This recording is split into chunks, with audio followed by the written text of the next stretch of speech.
Hey everybody! In this video, we're going to be teaching you about narcissistic personality disorder relationships. 3 tips on understanding narcissistic personality disorder.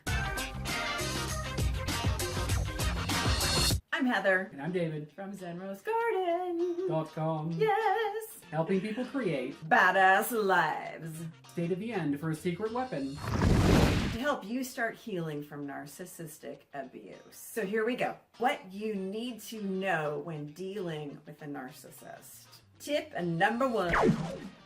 Don't misdiagnose. A legit narcissistic relationship pattern or narcissistic behavior is a real disorder that often people get confused with just somebody having a narcissistic episode.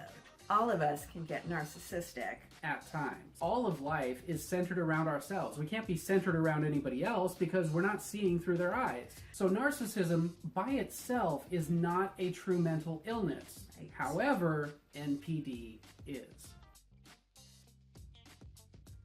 True NPD is a long-term, deep-seated, elaborate emotional defense mechanism. Your person is just emotionally unavailable, or they're spending more time on themselves, they're not paying attention to you as much as you want, are you feeling a little bit needy? That doesn't necessarily mean that they are a true narcissist. It just might mean that they want to retreat into themselves and make their life about them a little bit. So let's not throw the term NPD around and misdiagnose somebody just because they aren't showing up for us the way that we want them to. And now that we have that in check, tip number 2. Check 5 or more. To truly have NPD, you have to have 5 or more of the following narcissism symptoms. They must be consistent across multiple contexts. They got to show up in your relationships and at work and at play and in recreation and in your family. Before we get into the list itself, let me make a side note that all teenagers are known to have 5 or more of the following characteristics. Teenagers are by their nature narcissists, and that's okay. They're supposed to be. They're teenagers. First one is grandiosity. They exaggerate their own importance. Preoccupied with fantasies of how smart they are, how beautiful they are, how successful they are. They have to be special, and their special can only be understood by other people who are just the same kind of special. They crave constant attention or admiration. Unreasonable expectations of special treatment. In order to get what they want or to reach their goals, they take advantage of other people. They're not really team players so much. They're taker-advantagers of love. They also tend to disregard other people's emotions and just lack empathy.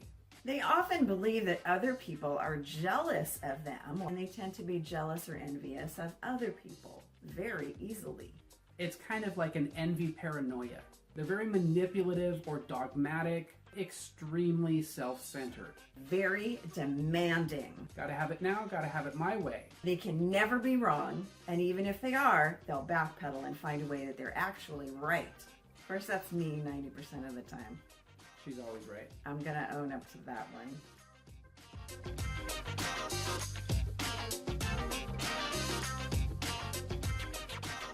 Tip number 3.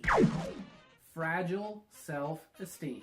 A true narcissist may appear to be extremely grandiose, but underneath they've got a very delicate shell. A true confident person is going to be resilient. A person with NPD is going to crumble inside, but look very strong while they're doing it.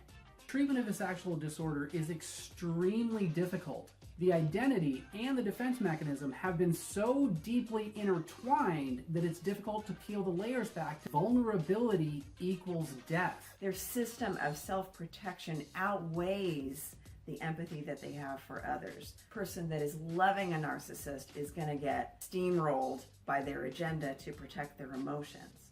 On the other hand, a malignant narcissist is a special kind of beast that has gone too far. Paranoia has taken over, and the wires in the brain have gotten switched to the point where their pleasure actually comes from causing another person pain. Now it's time for the bonus tip. Bonus tip. How to stop the cycle. So if you are in a relationship with a narcissist, you might be asking yourself, how did I get here? We are trying to complete a process ourselves. So we're going to call in the same types of people to work through our process. You might have had a parent who had mild NPD, and you wanted to get away from that relationship and try to find a partner without it. But if you didn't resolve your part of the emotion, you might have just called that same type of relationship towards you. Fill whatever it is that you're missing so that you are a complete individual. Find out what you are wanting that narcissistic partner to give to you. This is the way to break your part of the codependent relationship with a narcissist. You might be a person who's trying to fix the narcissist. Find out why you're trying to fix the narcissist. NPD sufferers are rarely self-aware enough to know that they need help. If they begin to admit that they need help and feel vulnerable, their whole system goes into shutdown and the iron bars start to come down. An actual narcissistic person cannot let their guard down, otherwise it will break their reality.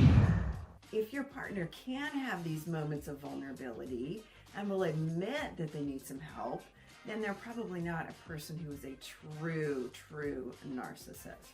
They're just going through some stuff. You just learned how to better understand narcissistic behavior in relationships. So now it's time for that secret weapon.